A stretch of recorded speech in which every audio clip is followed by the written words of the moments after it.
This video was recorded in front of a live virtual audience.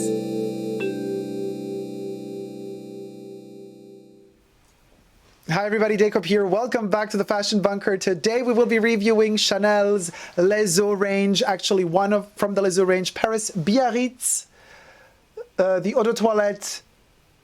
And as you can see, I have used quite a bit. I bought this one the day it was released, so it's been a couple of years now. So it's the first formulation. I do not know if they reformulated it. To me, it always smells the same. I mean, Paris-Biarritz, there's not much you can reformulate here, to be honest with you. But I have done first impressions and unboxing of this one, and at a certain point, one of my subscribers brought it to my attention, said, Dacob, when are you going to review Paris-Biarritz? I was like, I already did. But no, I didn't. So now I'm going to do it. I told you it slipped through the cracks somehow. I thought I reviewed it. Let's spray it on. So as I said, this is the first formulation. I do not know if they reformulated it since its inception. But, oh, this is interesting. I haven't used it in a while.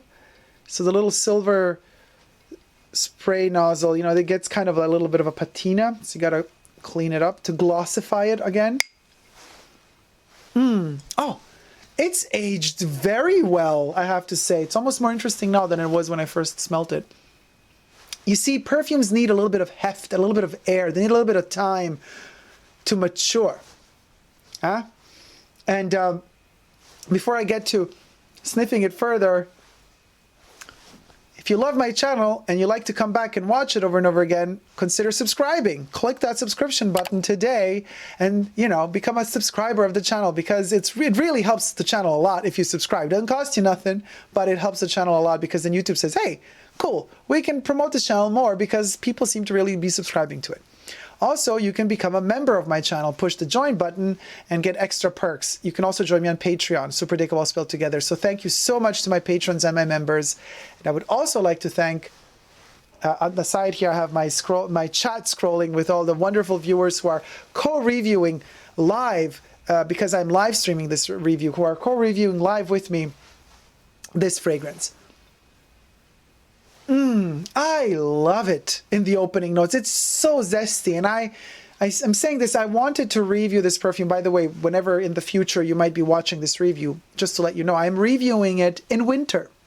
So it's January now, and I decided to review it in winter because this is a fragrance most people wear in summer. And it's easy to wear this one in summer because it allows you to be alive. And so it refreshes you if you're sweaty and sticky in summer. But not many people talk about this one, and not many people wear this one in winter. But now that I've sprayed it in winter, it really works. It's zest in the evening. This is not a morning fragrance for winter. I feel it's too fresh for that. You need something more warm in winter mornings. This one is kind of once the day is gone, you've went through heat and, I mean, warm situations, cold situations, you've drank your coffee, you wore your sweater, the this and the that, and then you get to a point where you could just zest up a little bit, refreshen up in between things in winter, in the winter night or evening. And that's when this one is really good for. So it, came out a couple of years ago, 2018. Olivier Polge is the nose behind this one. It was supposed to be released as an eau de cologne. The entire Les Eaux range by Chanel, Paris-Venise, Paris-Biarritz, Paris-Deauville, and subsequently 1 year later released Paris-Riviera, as well as what is coming next, Paris-Edinburgh. All of them were supposed to be colognes, but the marketing team decided, let's make them cost more. Let's just call them eau de toilette. But they are colognes. They are supposed to be waters. They're called Les Eaux for a reason, right? Although I have made a video on my top favorite 10 colognes, so you should check out that video as well. In the description box down below is the link, but also in the card section up here. Colognes are not... A cologne doesn't automatically mean that it's a light little waterlet, like a little water thing. No. It can have heft. It can be super, super intense as a cologne. But Les Eaux de Chanel is a range that was conceived as waters, as freshness, right? So Biarritz, of the four that I have smelled thus far, because Paris-Edinburgh has not officially been released yet, of the four, Paris-Biarritz is the lightest of the waters, of Chanel's waters, all four conceived by Olivier Polge. The text describing this perfume says, in 1915, Gabrielle Chanel discovered Biarritz. This haven of peace by the sea immediately captivates us with its simultaneously sporty and sophisticated atmosphere. She chooses this place to open her first couture house in a villa opposite the casino.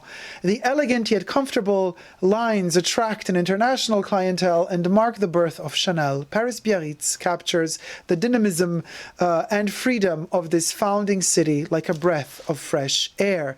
Paris-Biarritz is announced as an exceptionally fresh and vivacious scent inspired by the energy of the Basque coast. The fragrance contains sparkling fruity notes of Sicilian tangerine and lily of the valley. It was first available as 125 ml. They also have it as a 50 ml bottle. I have purchased the 50 ml bottle as well the minute it came out, because then I can travel with it. 125, when you're on flights, you can't carry it on because it's 25 mil over the limit that they let you carry on. I haven't been flying since a year because of the lockdown, so it's not like it matters, but I did purchase the 50 mil way before the lockdown even was a thing. So the top notes: tangerine, orange, bergamot, lemon, and grapefruit. Now they're all citrus notes, all of them. Citrus fruits, citrus fruits, citrus fruits, citrus fruits. It's 5 of them and they're all citruses. But they are the highest quality citruses that you can have. They smell of quality citruses. They really do. They really do. Now, I'm not a huge fan of citrusy notes, except in Pour Monsieur, which is my favorite Chanel perfume of all time. Check out the review of that one. I've done dozens of reviews on Pour Monsieur. D'eau de toilette, not d'eau de parfum, d'eau de toilette only.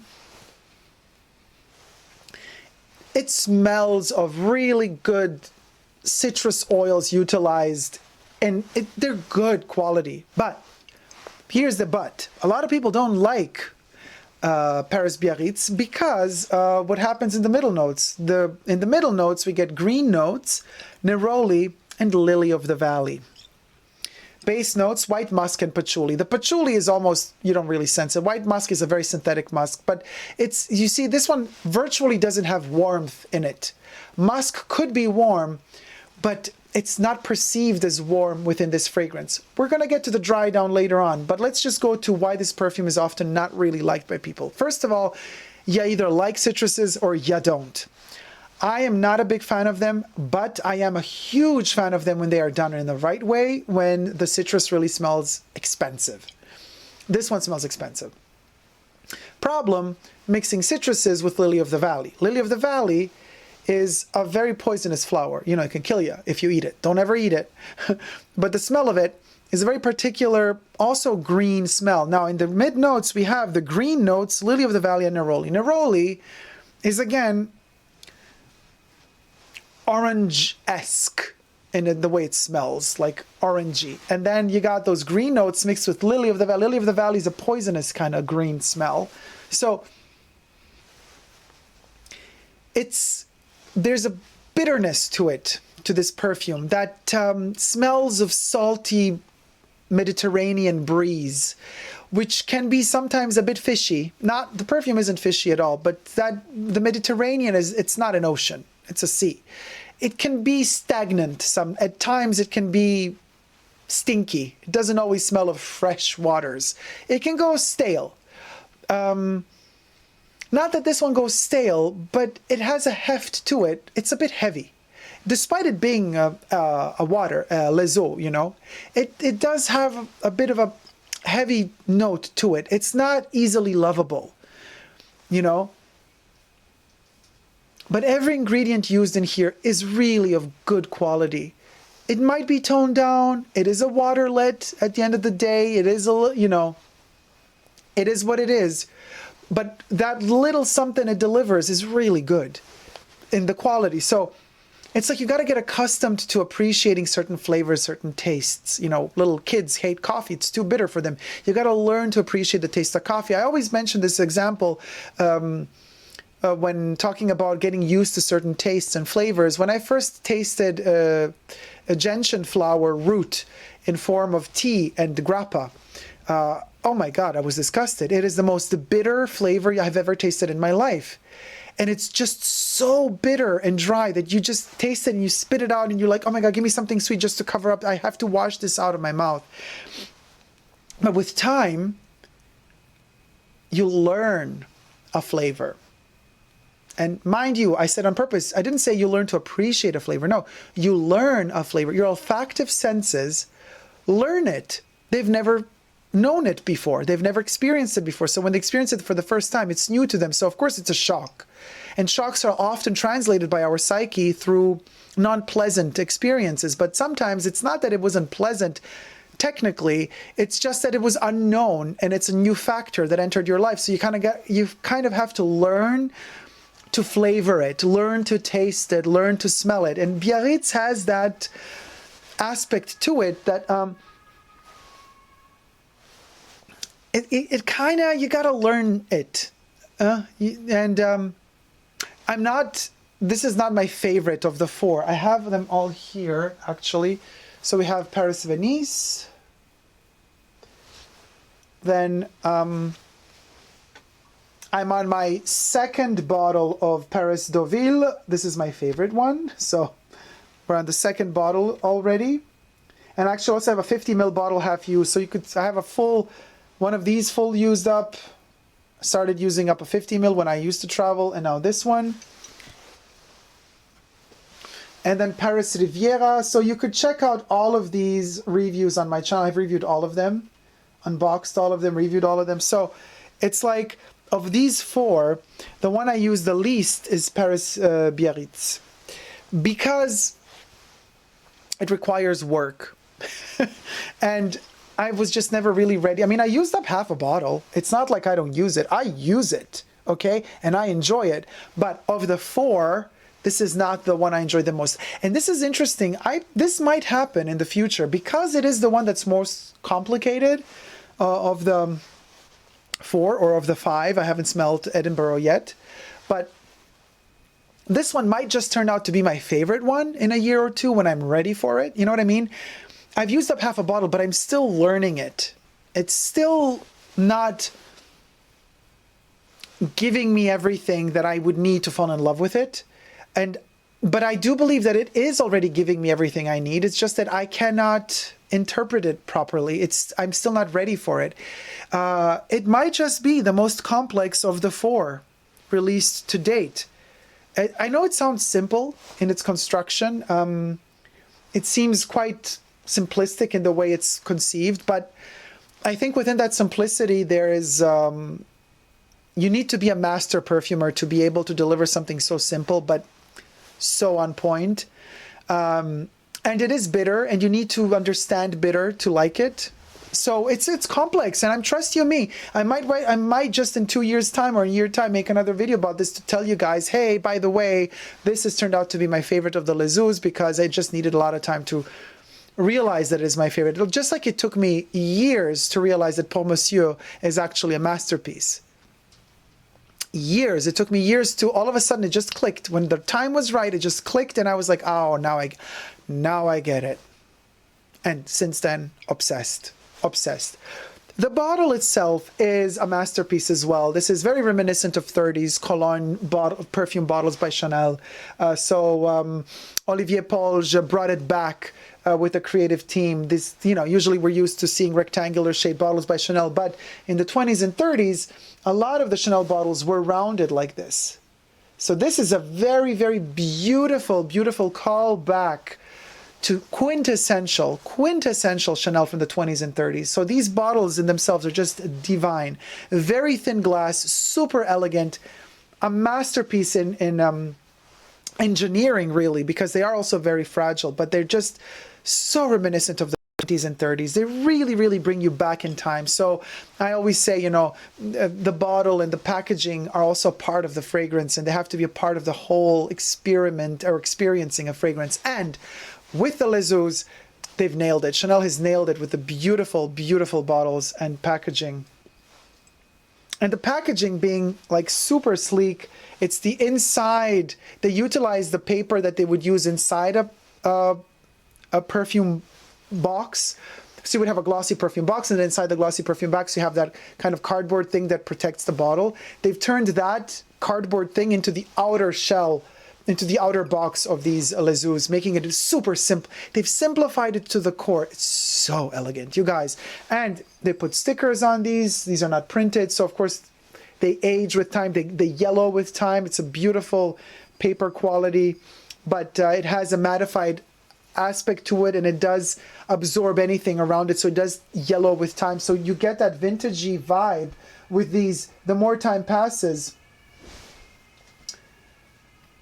and the more, I think we need to close up a little bit just to see if I can get the sticker to, I mean, there are like angles to it that you can see, but you can't really see that the sticker has a texture to it. All right. Yeah, okay.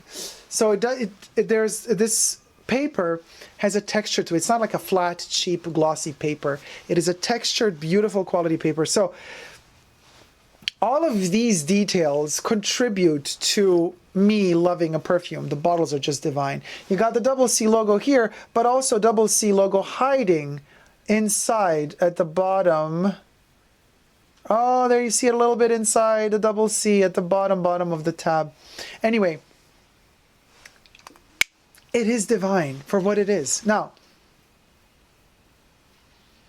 it's very orangey. What does it give me? Very, very tangerine. To me, it gives me more tangerine and orange than it does bergamot in the opening. In winter, summer may be a different issue. And it has a slightly delicate powdery touch. Just a hint of powder, and that's because of the musk. That musk is there not to be smelled out as musk, but the musk in Paris-Biarritz is there to create an illusion of dryness, because you're supposed to wear it in the heat in summer when you're all sweaty and wet, so you need to smell of something dry. In winter, this dry feeling really is much more enhanced than in summer, and I'm loving that dry feeling. I am actually enjoying Paris-Biarritz much more now than I do in summer, I have to be honest. So this is something to consider when you are testing it out. Beautiful, beautiful. And guys, even more so, the Bath and Body range of Paris-Biarritz, the shower gel, the body lotion, they're divine. They almost smell better than the perfume because they're more creamy. They have a bit more substance to them. Longevity, very short-lived, very short. Projection, very short-lived, stays very close to the skin. It's literally a water to refresh yourself. This ain't a projection beast. This ain't a sillage longevity monster. This is something to wear for yourself for the pleasure of having the most beautifully, luxuriously curated, high-quality, light ingredients in a perfume. All of these citruses are super, super light, but they are very high quality. So it's like giving you a little gift. It's like, you know, when you drink an espresso, a coffee, it's a shot of an espresso, you know, it's Italian espresso. We're talking not American, Italian espresso shot, you drink it, done. That's kind of what this is. It's an espresso shot of the best quality citruses you can have combined together, rounded up by this neroli, lily of the valley, and a bit of white musk and patchouli. Patchouli in here, you guys, it's not there really. I mean, maybe the patchouli is just there to give us a bit of a vibe of something wet, but that's it. So that's what it is. Paris-Biarritz is quality over screeching quantity. It's reduced to its essential citrusy zestiness, super high quality, but very delicate and very light.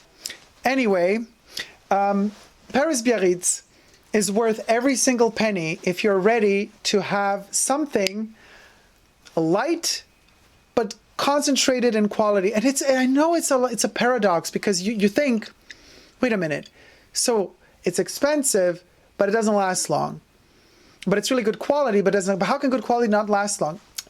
It can. Good quality doesn't have to last long. Who says, you know, it's our society that thinks that, okay, so if it's good quality, it has to last long. The duration of something really good is not directly proportionate to its quality. It never was. I don't know when it became a thing in our society to think that way, but it's not. Sometimes the best things in life last just a nanosecond. It's the way it is. And this thing is that good, but it is that short-lived. It's already kind of fleeting and fading already now.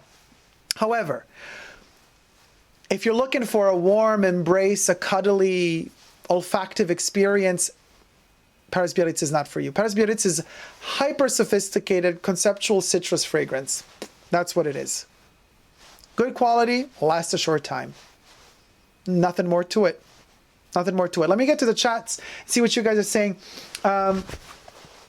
So Melly loves it. Robert doesn't like it. I simply do not like citruses, says Robert. Melly says I wear it all the time. Oh, see, citrus is my thing, says Melly to Robert. David says, I love it, but it's so fleeting. Robert says, and I find a lemon too much. Lori says, that is the only one that I do not have out of that collection. I have Riviera and I hate it. Why do you have it if you hate it? But I love Deauville and Venice. Audrey says, oh no, Robert, don't like the citrus says. Time to Musk Up says, I just got Great Britain from Roja. Rich Mitch says, I thought of buying one of these. Rich, test them out first. They are not long lasting, but they are really good quality. The Udo Pantograph says, I'm curious. Olfactive Story says, I don't remember trying this one. I have Paris Venice that I love though. I love Paris Venice too.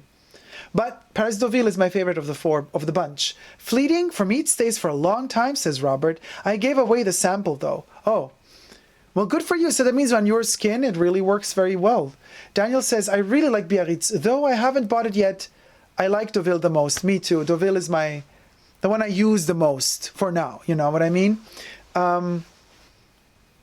I hope Chanel will release bath products for Riviera. Lucas, I think they already have. They have released body products for Riviera. I think they have. It is very fleeting, but I just spritz it on all day long, says Melly.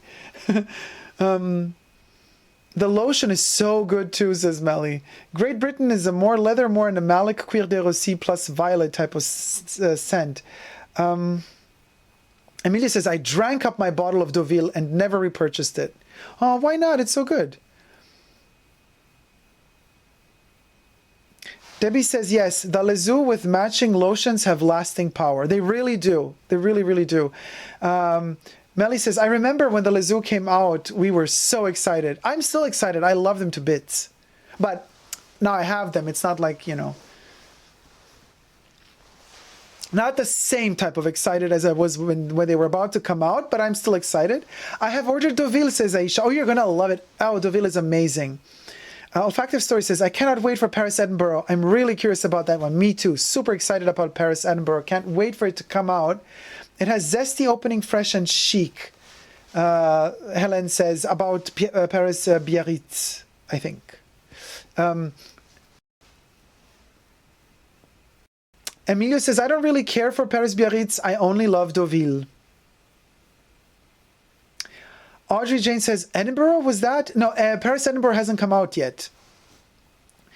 Melly says, Biarritz is very refreshing, but so elegant at the same time. It is very elegant. It's very, very elegant. I thought Dacob said Edinburgh as in Scotland. Yes, I did. I did say Edinburgh as in Scotland, but the French pronounce it differently, no? I'm glad they have smaller bottles now. Yeah, the 50 ml. The 50 ml are also available. Lily of the Valley can be warm. Not in this case. Not in this case. I'm getting to like bitter fragrances, says Melly. Yeah, I mean, it takes time, right? But it's like kind of like the ultimate, it's like the last instance. Bitter fragrances are like the things you start appreciating the last in your life. Like that after you've, it's easy to like sweet fragrances. It's easy to fall in love with the vanillas, you know, but it's harder to learn to understand the bitter ones. And of course, those come kind of last in the olfactive scale. Are there no soaps for the Les Eaux. No, unfortunately. Emilia says, there are shower gels and lotions. Yes. David says, I struggle with the top notes of Paris Deauville, but I use it nonetheless. I mean, I guess it's the basil that you're not liking. Lucas says no body lotion and no, yeah, just body lotion and body wash. Debbie says Lily of the Valley is Muguet de Bois by Henri Robert for me at least. Yeah, but the Muguet de Bois, that is Lily of the Valley in French. Jack, I do hope Edinburgh smells of rain. They say it should, but who knows? Who knows? Who knows?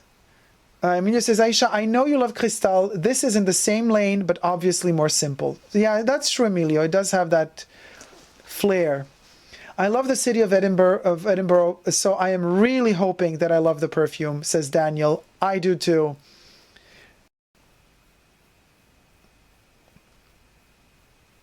Muscap says, Riviera, Paris Riviera is the only one I don't like.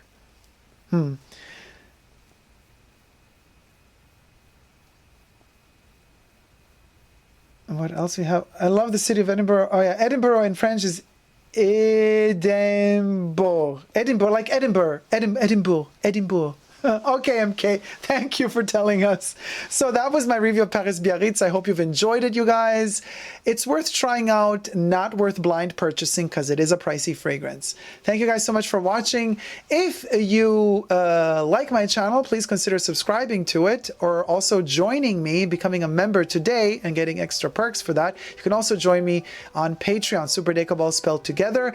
And by the way, you see all the wonderful here, no, there all the wonderful list of patrons and members that are helping out the Fashion Bunker. Thank you guys so much for supporting the Fashion Bunker.